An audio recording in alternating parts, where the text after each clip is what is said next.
favorite channel Chemistry Swati and today we start the electrolytic cell lecture of electrochemistry. Electrochemistry का हम lecture पढ़ेंगे electrolytic cell. अब क्या होते हैं electrolytic cell? What is electrolytic cell?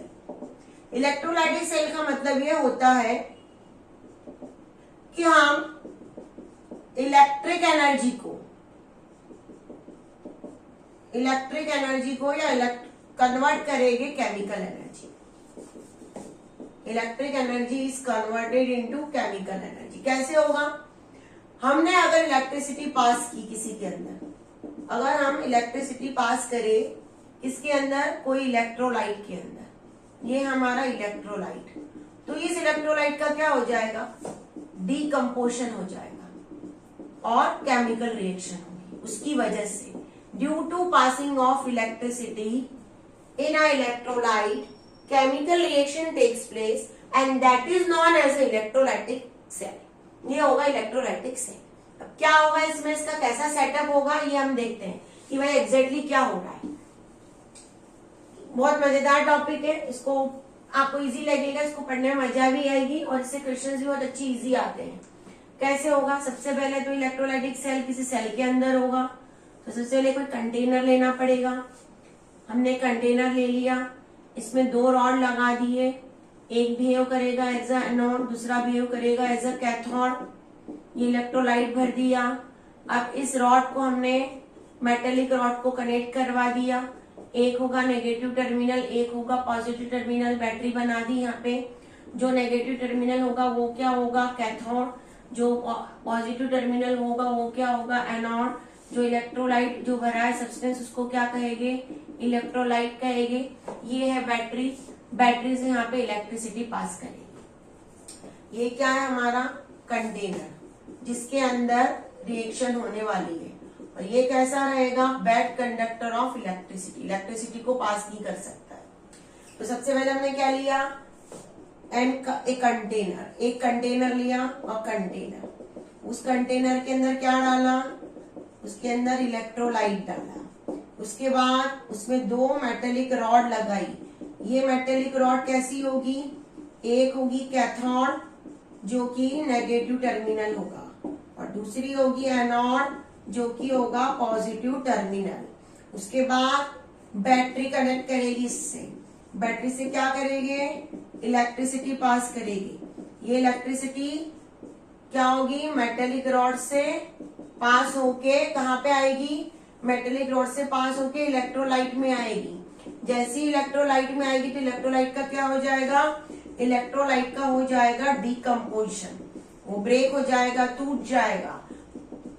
Electrolyte is decomposed. इतना आ गया सबको समझ में? इस वीडियो को पॉज करके पहले नोट कर लीजिए इसको आप लोग.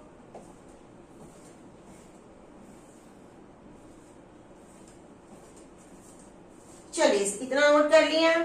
अब थोड़ा सा हमको यहाँ पे देखना पड़ेगा. क्या देखना पड़ेगा कि भाई रिएक्शन कैसे हो रही है. तो देखो, रिएक्शन ऐसे कुछ होगी कि जैसे इलेक्ट्रोलाइट का डिकम्पोजिशन होगा, हमारा इलेक्ट्रोलाइट जैसे ही टूटेगा, ये इलेक्ट्रोलाइट दो पार्ट में टूटेगा. एक होगा कैटायन और दूसरा होगा एनायन. कैटायन पे कौन से चार्ज होते हैं, सबको पता है, पॉजिटिव. एनायन पे क्या होता है, नेगेटिव चार्ज होता है. अब यहाँ पे ये अपोजिट चार्ज वाले के पास जाएगी. हमारा ये क्या करेंगे, अपोजिट चार्ज वाले के पास जाएंगे. कैसे अपोजिट चार्ज वालों के पास जाएंगे, कैटायन पॉजिटिव है तो ये कहाँ पहुंचेगा, कैथोड पे. कोई भी कैटायन पॉजिटिव है तो ये कहाँ जाएगा, कैथोड पे जाएगा, एट कैथोड. और जो एनायन है वो कहाँ जाएगा, एनोड पे. एनायन एनोड पे जाएगा. ये याद रखना. इतनी चीजें होगी. एनायन सी से सी याद कर लो, कैथोड यानी कैटायन, एनोड यानी एनायन. ऐसा. इसके बाद क्या रिएक्शन होगी, हम सबसे पहले लेते हैं कोई इलेक्ट्रोलाइट. सबसे पहले जैसे मैंने ले लिया NaCl. अब यहाँ पे हम उसको रिएक्शन से समझते हैं. NaCl सबसे पहले टूटा, Na+Cl नेगेटिव. अब ये Na+ कहाँ जाएगा, कैथोड पे जाएगा. ये इलेक्ट्रॉन लेगा और ये हो जाएगा Na में कन्वर्ट, न्यूट्रल हो जाएगा. यहाँ पे कौन सी रिएक्शन हुई है, एडिशन ऑफ रिएक्शन, इसलिए यहाँ पे क्या होगा, रिडक्शन. Cl नेगेटिव एनोड पे जाएगा. ये Cl नेगेटिव क्या करेगा, इलेक्ट्रॉन को निकालेगा अपने में से और Cl2 में कन्वर्ट हो जाएगा। तो इस तरह से ये अपने आप को क्या कर लेंगे, यहाँ पे केटायन और एनायन, केटायन और एनायन यहाँ पे हो जाएंगे न्यूट्रल। ये भी याद रखना, केटायन एंड एनायन हो जाएगी, रिएक्शन के बाद क्या हो जाएंगे, न्यूट्रल। ये न्यूट्रल हो जाएंगे, इसको कहते हैं प्राइमरी चेंजेस। जब ये न्यूट्रल होते हैं तो इसके क्या बोला जाता है, इसे बोला जाता है प्राइमरी चेंजेस। ये प्राइमरी चेंजेस है। सेकेंडरी चेंजेस क्या होंगे, सेकेंडरी चेंजेस ये होंगे कि ये कैथोड और एनोड पे जाके क्या हो जाएंगे, डिपॉजिट हो जाएंगे, deposited at cathode and anode, ये कहलाता है सेकेंडरी चेंजेस। ये बेड कंडक्टर होगा कि भाई कोई भी इलेक्ट्रिसिटी को बाहर नहीं निकाले, नहीं तो हमारा काम नहीं हो पाएगा। अब कितने मोल क्या कितना डिपोजिशन होगा, किस पे डिपेंड करेगा डिपोजिशन, क्या कितने इलेक्ट्रॉन पास आउट करने से क्या प्रोडक्ट बनेगा। इसको पढ़ने के लिए हमको एक साइंटिस्ट हुआ था फेराडे, फेराडे ने अपने लॉज बताया। जैसे तुम लोग कहीं रिसर्च करोगे फ्यूचर में तो तुम्हारा भी नाम आ सकता है, बिल्कुल आ सकता है।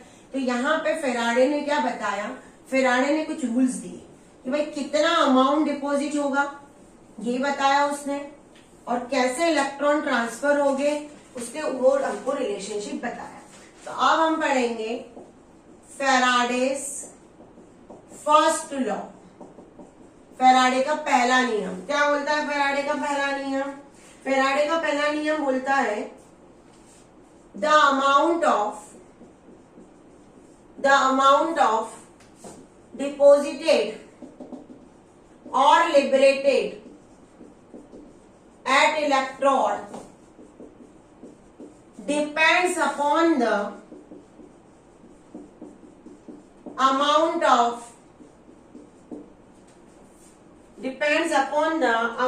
of electricity is passed। कितनी इलेक्ट्रिसिटी पास हुई इस पे डिपेंड करता है कि कितना डिपोजिशन होगा through electrolyte solution, electrolyte solution में अपन इलेक्ट्रिसिटी डालेंगे, अभी अपन ने देखा था। वहीं से डिसोसिएशन होगा, वहीं से कैथोड और एनोड पे जाएगा और अटैच हो जाएगा ऑक्सीडेशन रिडक्शन करने पे। तो जो भी सब्सटेंस डिपोजिट या लिबरेट होने वाला है वो किस पे डिपेंड करेगा, इलेक्ट्रिसिटी पे। जैसे W हमारा डिपोजिट हो रहा है तो W is proportional to Q, कितना फेराडे हमने कितना चार्ज ट्रांसफर किया। आप यहाँ पे प्रपोर्शनल साइन, जब प्रपोर्शनल साइन हटा दे तो कोई कांस्टेंट लेते हैं ना, बिल्कुल लेते हैं। तो हम यहाँ पे लेंगे Z।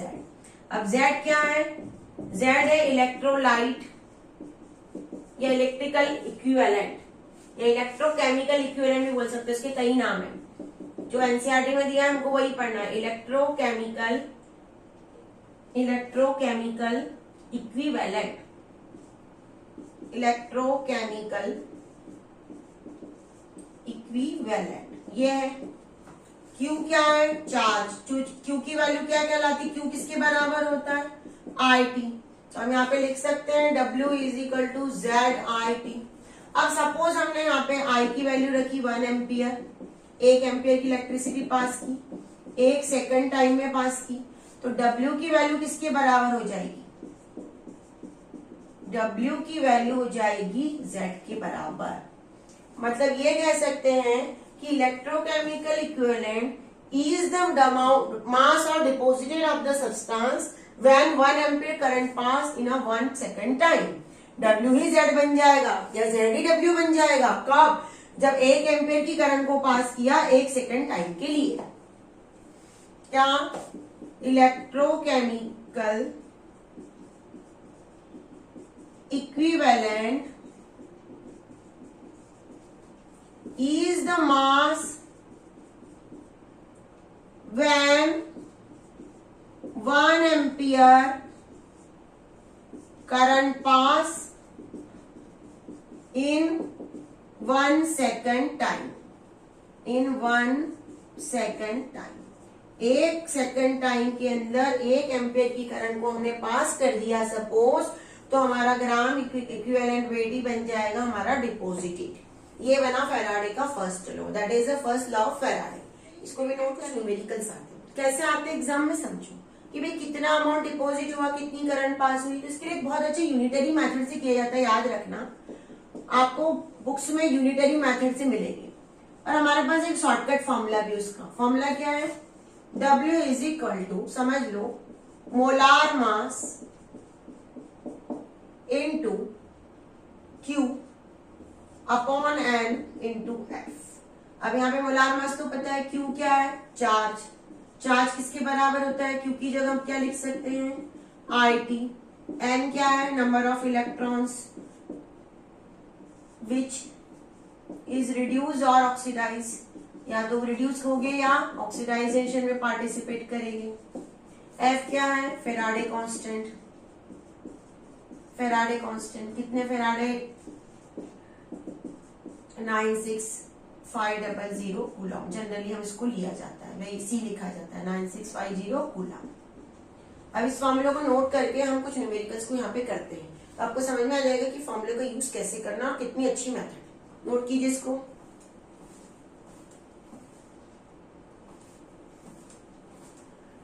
तो सबका नोट हो गया, चलिए अब हम करते हैं न्यूमेरिकल्स, जो कि हमको बहुत ज्यादा दिक्कत देते हैं। ऐसा लगता है मैडम न्यूमेरिकल तो कितने हार्ड है, कैसे करेंगे हम, आते हुए भी हम एग्जाम में इतने डर जाते हैं कि हमको न्यूमेरिकल्स आते हुए भी हम नहीं कर पाते हैं, तो हम इसको बहुत आज इजी करते हैं।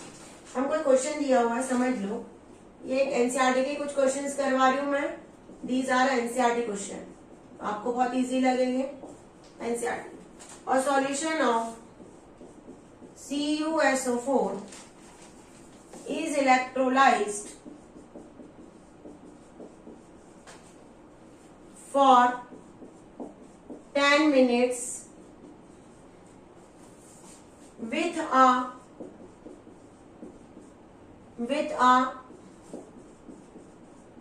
current of 1.5 ampere. What is the mass of copper deposited at the cathode?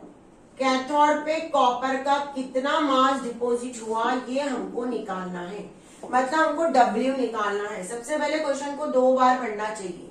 सबसे पहले हमको क्या दिया है, 10 मिनट्स, मतलब क्या क्या दिया हुआ है, आप गिवन का एक चार्ट तैयार करते हैं हम। T इजिकल टू कितना दिया है, 10 मिनट्स।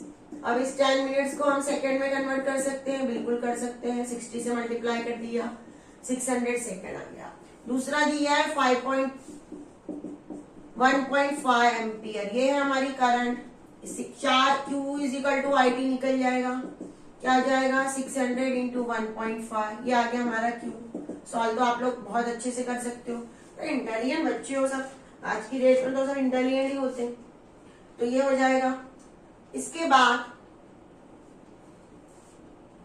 ये आ जाएगा 900 कूलम, आ गया। चलिए अब हमको क्या निकालना है, W निकालना है, तो W इजिकल टू गिवन, हमारा फॉर्मूला क्या है, W is equal to molar mass of copper, यानी कॉपर का लिखेंगे, इनटू क्या लिखेंगे, IT यानी Q अपॉन N इंटू 96500, ये हो गया।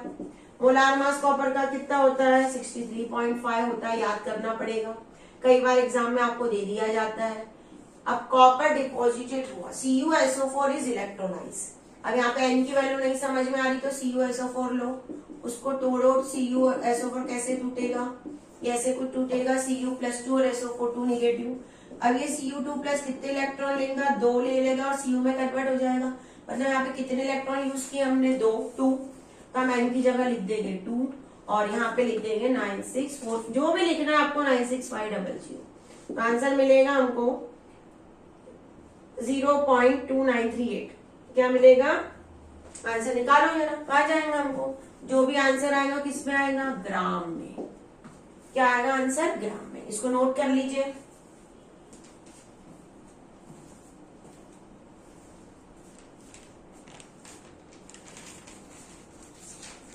हो गया, अब आंसर तो बेटा निकाल सकते हो, मैंने इसलिए छोड़ दिया।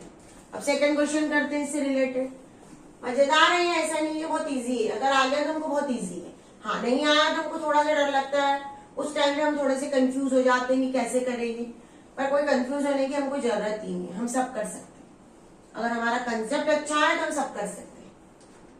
सेकंड है a solution of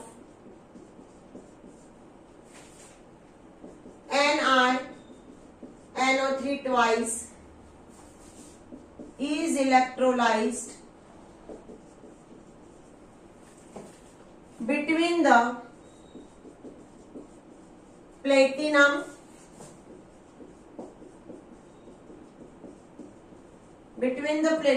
electrodes using a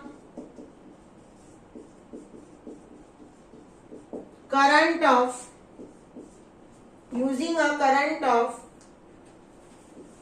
देख लो कितनी करंट है, using a current of 5 ampere, using a current of 5 ampere for 20 minutes. What is the mass of Ni is deposited? Ni का कितना मास डिपोजिट होगा ये निकालना है। ये चीज तो कंफर्म हो गई कि W निकालना है। अब NiNO3 डिपोजिट हो रहा है, यानी उसी का डिकम्पोजिशन हो रहा है, तो इसकी इक्वेशन बना के चेक कर लेते हैं कि यहाँ पे कितने इलेक्ट्रॉन का ट्रांसफर होने वाला है। ये ऐसा कुछ टूटेगा, Ni2+ 2 इलेक्ट्रॉन लेगा और किसमें कन्वर्ट हो जाएगा, Ni में कन्वर्ट हो जाएगा, मतलब 2 इलेक्ट्रॉन का ट्रांसफर होगा। करंट I कितनी दी है हमको यहाँ पे 5 एम्पियर, T कितना दिया है 20 मिनट्स, 20 को सेकंड में करेंगे तो 1200 सेकंड आ जाएगा। अब हमारे पास सबसे बड़ा है कि मोलार मास M कितना होगा Ni का, तो हमको कुछ मोलार मास जनरली अगर एग्जाम में रिलेटेड एनसीईआरटी लेवल पे 12 पे अगर कोई क्वेश्चन आता है तो जनरली आपको दिया रहता है। अगर नहीं हो तो कुछ बेसिक कॉपर है, Na है, एल्यूमिनियम है, इनके याद कर लो तो ज्यादा अच्छा है। 58.5 ये सभी वैल्यूज आ गई, हम फॉर्मूला नोट करेंगे। W इज इक्वल टू क्या फॉर्मूला है हमारा, मोलार मास, 58.5 इंटू चार्ज कितना है अभी हमने निकाला 1200, कितने इलेक्ट्रॉन का ट्रांसफर हो रहा 2 और 96500। इसको लिख के सॉल्व कर लो। W की वैल्यू आएगी 1.82 ग्राम, 1 ग्राम। ऐसा को न्यूमेरिकल हो जाएगा हमारा सॉल्व, कितना इजी हो गया। फॉर्मूला सबसे मेन, ये फॉर्मूला याद होना चाहिए। क्या है formula, M into Q upon N into F। बस ये फॉर्मूला अगर आप गया तो आपकी कहानी चल जाएगी, आपको सब समझ में आ जाएगा। इसको नोट कर लीजिए। तो बेटा ये फेराडे कंसेप्ट हमारा आज अच्छे से हो गया है। अगर कोई भी डाउट है आपको तो कमेंट्स बॉक्स में डालिए, आपके डाउट्स हमेशा सॉल्व होंगे।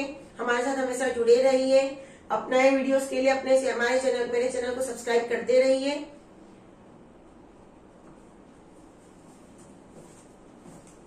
कंप्लीट हो गया पूरा, इसके न्यूमेरिकल से हमने कुछ कर लिए। अब कोई भी अगर डाउट है तो कमेंट बॉक्स में डालिए, आपके कमेंट्स हमें बैच में हमेशा हम आपके लिए अवेलेबल रहेंगे, आपके डाउट को सॉल्व कर देंगे और अपकमिंग वीडियोस में और हम इस चैप्टर को थोड़ी सी ट्रिक वाइज इजी बनाने की कोशिश करेंगे। तो हमसे जुड़े रहिए।